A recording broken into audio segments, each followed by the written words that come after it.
Queridos amigos, queridas amigas, sejam bem-vindos, sejam bem-vindas. Hoje, retornamos ao nosso encontro semanal, pedindo desculpas pela semana passada, porque não foi possível. A gente teve um problema técnico, né?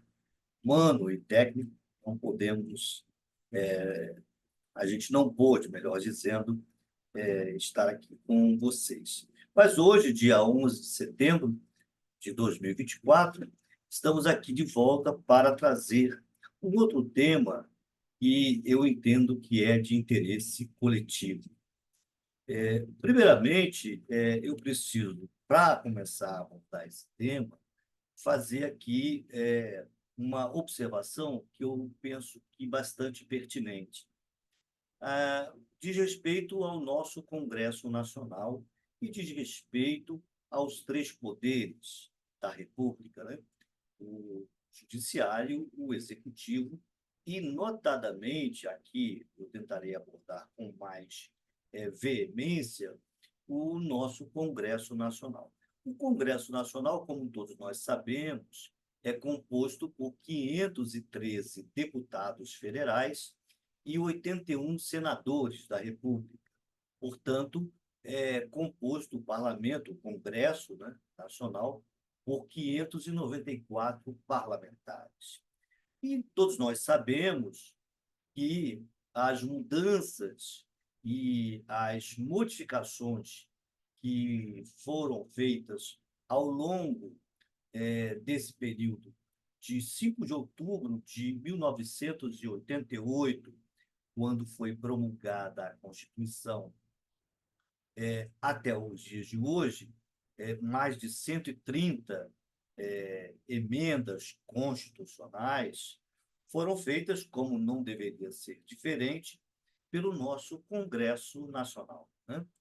E eu quero fazer esse enfoque bastante iluminado para o Congresso Nacional, porque nós vivemos uma república, a República Federativa do Brasil, que, tendo exatamente esses três poderes, como está exatamente claro, né, de maneira com todas as letras na nossa Constituição, a Constituição prevê claramente quais os poderes e quais as funções, as atribuições, melhor dizendo, de cada poder. E o Congresso Nacional, como todos nós sabemos, ele tem o poder de legislar, de criar novas leis, de modificar, claro que a lei maior, que é a Constituição, modificar a nossa própria Constituição, que é a raiz, a fonte de todo o poder legislativo, né? Toda a norma jurídica dentro do nosso país. O Congresso, então, tem esse poder e o judiciário, ele apenas atua, falando do outro poder importantíssimo desses três, o judiciário atua apenas quando é demandado por alguém, apenas quando alguém peticiona, o judiciário não toma a decisão de ofício, ele apenas cumpre o que está na lei e obriga a todos que estão sob a égide da Constituição, todos que brasileiros e brasileiras, a cumprirem a Constituição. Então, o Supremo Tribunal Federal e todos os órgãos judicantes, os juízes, juízas, todos os magistrados nas diversas instâncias, devem cumprir a Constituição e fazer valer a Constituição como a norma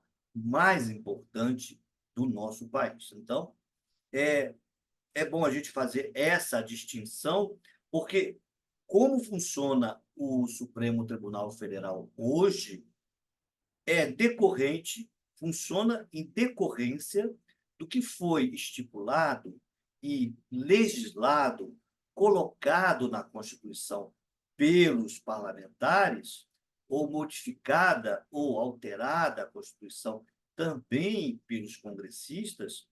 Então, não há que se falar de que o Poder Judiciário está invadindo competências quando o Poder Judiciário obriga a todos, independente da posição social, do cargo político, obriga o cumprimento da lei.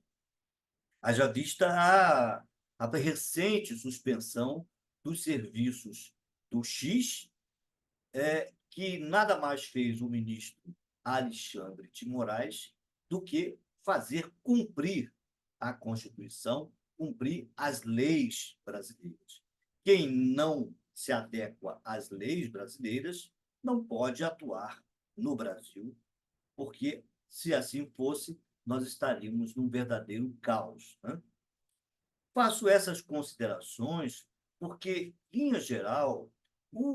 linhas gerais, melhor dizendo, o Congresso Nacional é aquele poder que estabelece as balizas, estabelece os parâmetros de como deve funcionar o país, como deve funcionar o Estado brasileiro no sentido nação, Estado-nação, não é? E, assim sendo, é importante que não somente o judiciário, como o executivo, que tem que cumprir aquilo que for determinado, administrar, não é? O país, é, mas de acordo com o que for determinado pela legislação aprovada, né? E sancionada, naturalmente, e promulgada, que passou a ser, em determinado momento, a lei a ser cumprida no país. E essa lei, esse processo de aprovação, se iniciando ou na casa da Câmara dos Vereadores ou no Senado, né? Às vezes, de uma maneira diferente, o projeto de lei pode ser de iniciativa do Senado e depois ir até a casa da Câmara dos Deputados, mas essas duas casas, Câmara e Senado, operam em conjunto, formando o Congresso Nacional e têm o papel de modificar, de alterar, de fazer as modificações que os parlamentares eleitos pela população, pelos eleitores de todo o país, com essa representação, é, definirão quais as prioridades, definem quais as prioridades, e com essas definições votam a favor ou contra determinadas modificações ou criações de novas leis, né? Por que eu começo a fazer essa abordagem? Porque nós estamos ouvindo já de algum tempo a pretensão de alguns parlamentares, e aqui eu coloco apenas alguns, porque não tenho os números da quantidade específica de parlamentares que desejam anistiar os atos violentos do dia 8 de janeiro de 2023.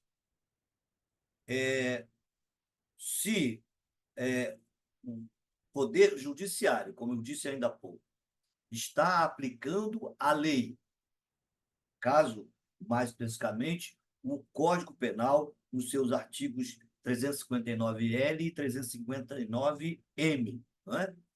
Que é quando há um ataque ao Estado democrático de direito. Né? Se está aplicando a lei, o Código Penal e as demais leis vinculadas, simplesmente está atuando dentro do seu papel do judiciário, que é de aplicar a lei vigente. Né? Quando eu falo do Congresso Nacional, e aí a importância aqui, imagino, né, como deve ser difícil o trabalho de cada parlamentar, né, buscando o melhor para o país, naturalmente, o papel de cada um dos parlamentares é um papel importantíssimo na formulação de políticas públicas e também na aplicação e digamos, uma frase que é importante, de estabelecer um respeito às instituições de poder, do poder legislativo, no caso específico. Quando alguns parlamentares resolvem trazer uma proposta de anistia para atos violentos, me permitam, eu não posso concordar. E a minha opinião é uma opinião de um advogado, enfim, de uma pessoa bem modesta, que é a minha opinião, mas pronuncio ela da seguinte forma: não vejo com bons olhos essa possibilidade de anistiar atos violentos, não só contra os prédios físicos do Congresso, do Palácio do Planalto e do STF. Não é só a questão do dano físico e material, mas o dano mais importante que nós devemos considerar para evitar essa anistia é entender aquilo que ocorreu em 8 de janeiro, a meu ver, é o que parece, era exatamente um plano quase que arquitetado para um golpe de Estado, né? E é assim que está sendo analisado, eu estou apenas dizendo aquilo que está sendo analisado e decidido pelo Supremo Tribunal Federal, né? Não importa qual ministro que foi escolhido através do sorteio, que é normalmente que ocorre, ou por designação, né, da presidência do Supremo, não importa qual ministro está no papel de julgador, porque todos têm, digamos, os 11 ministros têm, com seu voto, toda a importância na hora da decisão a respeito de qualquer tema, né? E aqui, então, eu quero retomar. É importante para a imagem, a boa reputação e a boa imagem do Congresso Nacional, que não tramite e não evolua essa proposta de anistia, que, na minha opinião, é incabível, de anistia contra um ato que não é contra apenas bens físicos, né? Mas bens físicos simbólicos, representativos do Estado brasileiro, representativos da nação brasileira. Então, os três poderes ali, os prédios que foram, de forma deplorável, atacados pelaquela turba, né? Foram atacados, mas ali, simbolicamente, o ataque era feito à própria, né? Foi feito à própria democracia, né? Então, aqui eu penso que é importante que o Congresso Nacional seja sensível a, a toda esse arcabouço jurídico que está definido para o Brasil.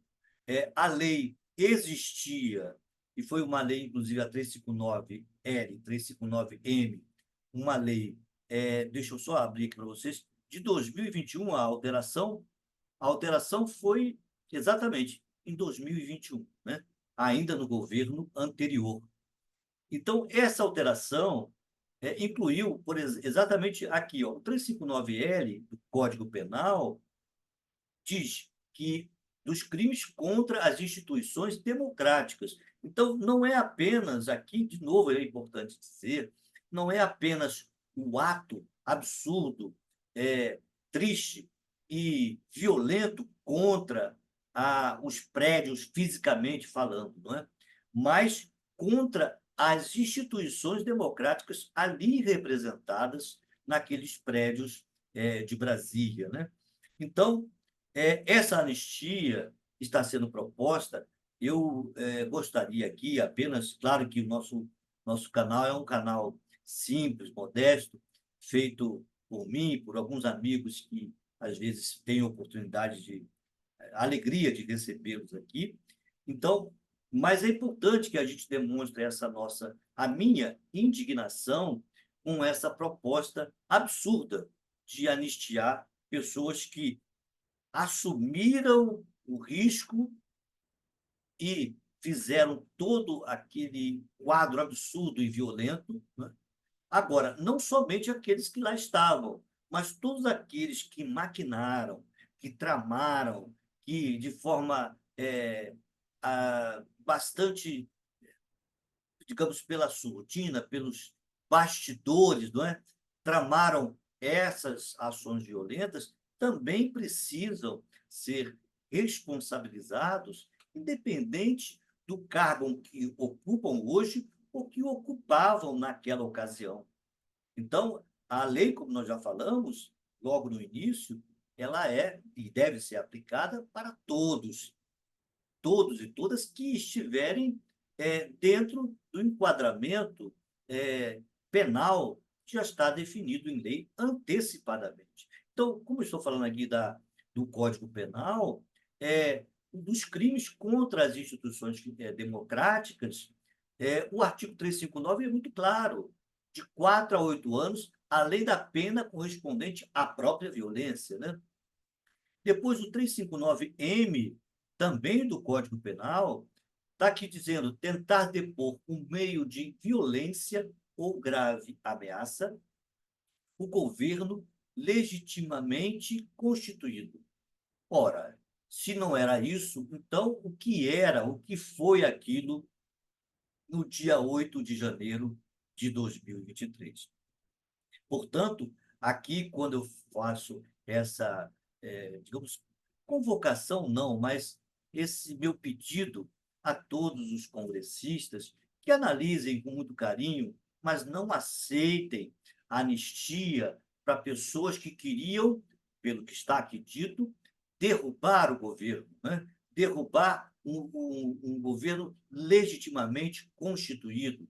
E aqui eu digo mais: esse tipo de crime, aqui capitulado no 359L e no 359M, também a gente deve fazer uma correlação importante com o artigo 60 da própria Constituição, que diz que não será objeto de deliberação a proposta de emenda tendente a abolir a forma federativa do Estado e o voto direto secreto, universal e periódico.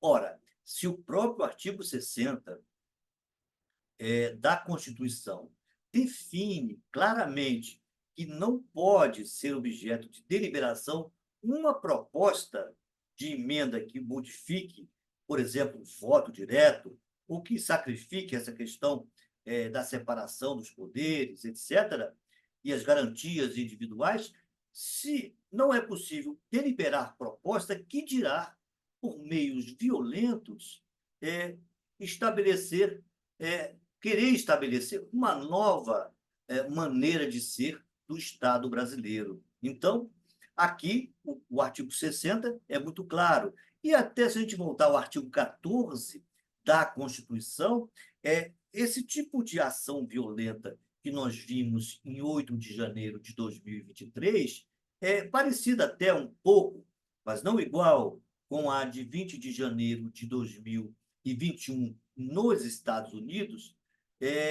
essas movimentações, mas vamos falar aqui no Brasil, né? Essa movimentação fere de maneira mortal, né? O artigo 14, que é exatamente o artigo que estabelece o direito e a obrigação também de votarmos e elegermos, não é? Aqueles que irão nos representar, seja em que cargo for, seja como presidente, como governador, deputado, senador. Então, quando há uma ação violenta desse naipe que ocorreu em 8 de janeiro de 2023, até como desdobramento de ações anteriores que nós, todos os brasileiros, acompanhamos de forma ao longo de quase 2 meses, não é? Antes de ocorrer o fato de 8 de janeiro, seja pela tentativa de explosão de um caminhão nos arredores do aeroporto de Brasília, seja na tentativa, seja naqueles atos terroristas que ocorreram perto da Polícia Federal, ali próximo da data da diplomação do atual presidente.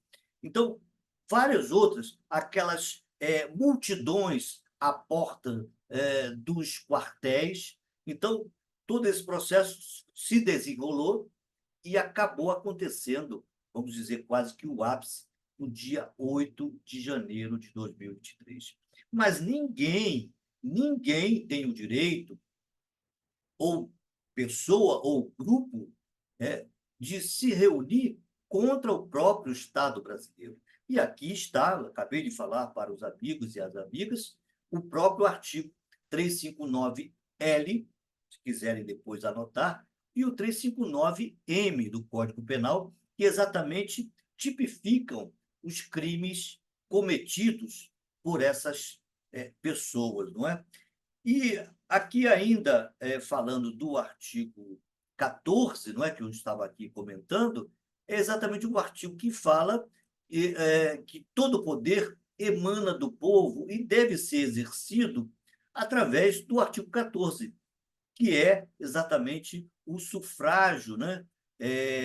O sufrágio universal do voto, né? Em que nós escolhemos, está aqui o capítulo 4, né, da Constituição, que diz: a soberania popular será exercida pelo sufrágio universal e pelo voto direto e secreto. É dessa forma que deve ser, e não através de um processo construído e um processo violento para derrubar as instituições existentes. Então, dentro dessa configuração, desse quadro, né, eu aqui, de novo, faço a minha súplica a todos os congressistas que pensem na honradez, né? Pensem na dignidade do próprio Congresso Nacional e evitem de toda maneira que essa proposta de anistia siga em frente, que ela seja rejeitada completamente e que essas condenações, aqueles que provocaram, aqueles que comandaram, aqueles que articularam essa tentativa de golpe em 8 de janeiro de 2023, sejam efetivamente julgados, com todo o direito de defesa, mas que sejam julgados e condenados por um crime, na minha visão, entre aspas, hediondo, porque não é contra, repito, não é contra um prédio, 2 prédios, 3, não é contra uma pessoa, que também seria terrível, mas é contra um Estado, contra o Estado brasileiro,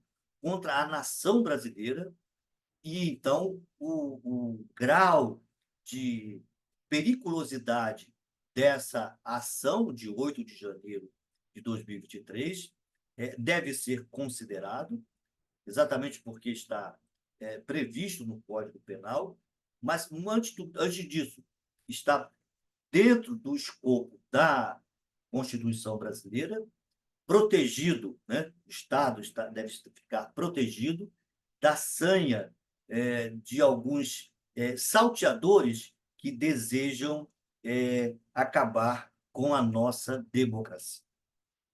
Se não está satisfeito ou satisfeita, utilize os meios da própria estrutura constitucional brasileira, que é elegendo as pessoas que efetivamente desejam que sejam eleitas, né?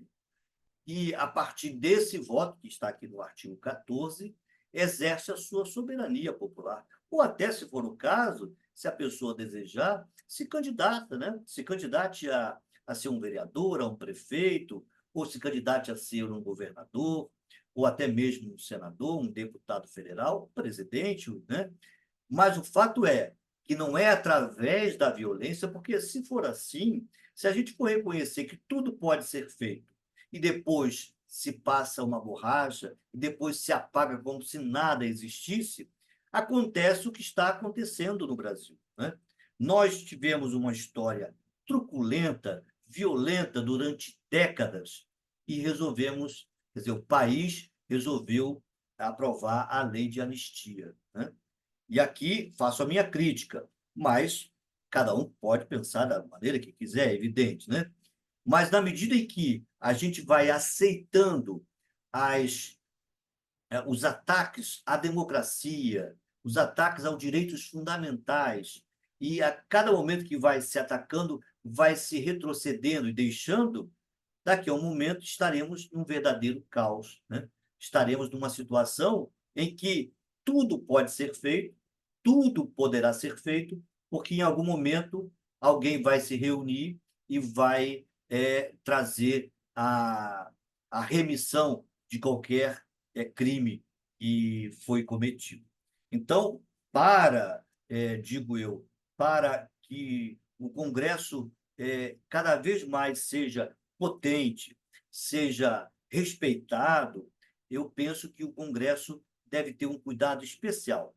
Nesse caso, hoje, eu estou falando dessa pretensa alteração legislativa para dar anistia a criminosos de 8 de janeiro, para dizer o quanto é fundamental o papel do Congresso para evitar que se instale no país um caos, né? Que se instale no país uma terra, um Brasil, de que qualquer pessoa pode fazer, cometer qualquer crime e poderá depois ser absolvida ou anistiada por conta de interesses políticos.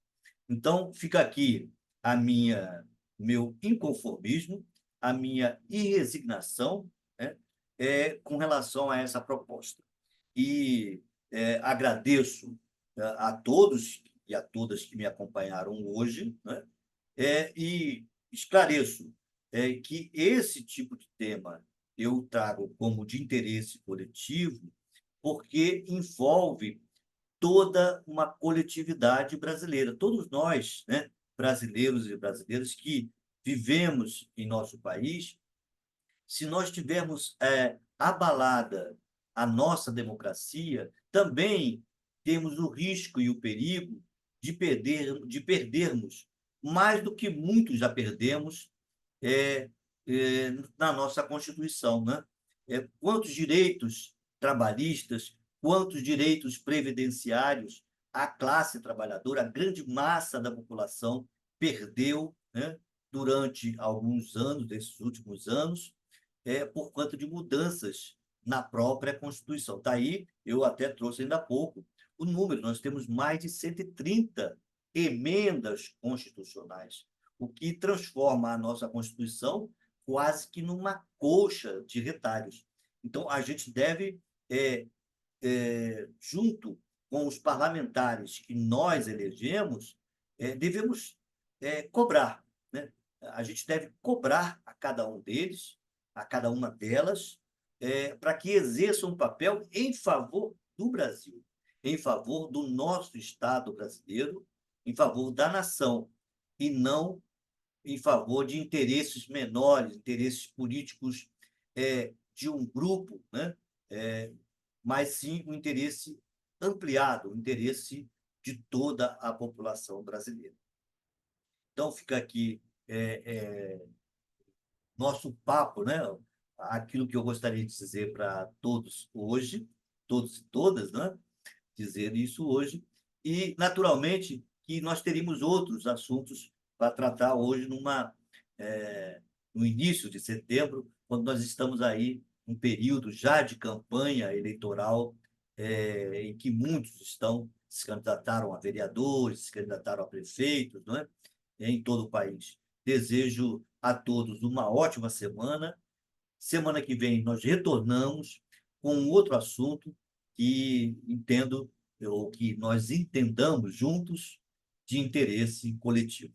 Um grande abraço a todos mais uma vez e até lá.